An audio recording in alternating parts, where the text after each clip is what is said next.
Representative Thielen. Thank you, Mr. Speaker.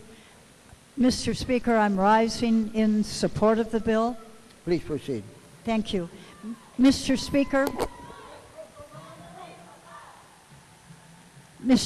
I would like to thank the majority of the members in this body for allowing me to continue to serve on the Judiciary Committee. I thank you very much for that. I listened to the 57 hours of testimony.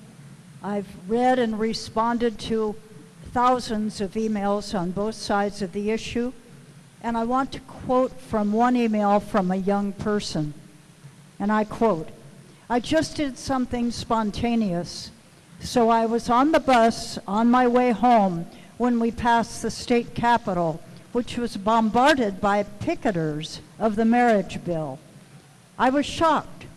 It made me sad to see how many people are against equal rights. I honestly don't get it. It bothered me so much I actually got off the bus, called my mom to tell her what was going on, and walked all the way back to the state capitol, 3 bus stops back.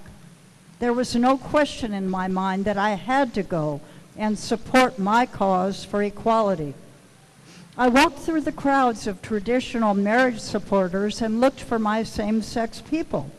It took a while, but finally I spotted a little rainbow and followed it. At the end of the rainbow, I met a woman with a sign that read, 'Love is love.'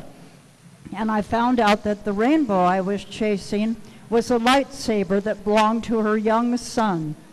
I tapped her on the shoulder and asked if she was on the other side, and she said yes. I smiled and I said, 'I'm sorry, I have to give you a hug.' I thought it was very brave of her to be taking a stand among all these people who were fighting to keep her from sharing the same rights they've had since the beginning of time. Seeing her little boy made me think about my mom and all she's had to go through because of her orientation, and that I've had to go through being a child of a gay parent. I've had people in person say all kinds of stuff to me about this subject. You're going to hell. Your mom's going to hell.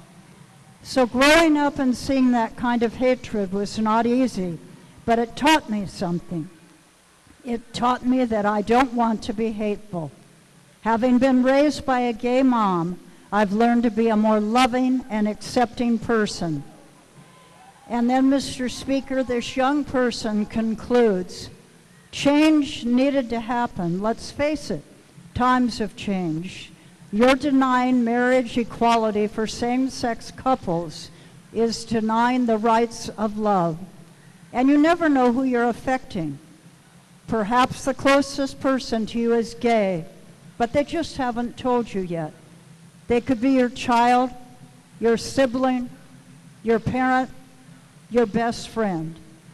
Do you really want to deny them their rights, deny them their happiness?"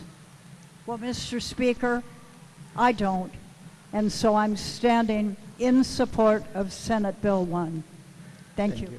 Thank you.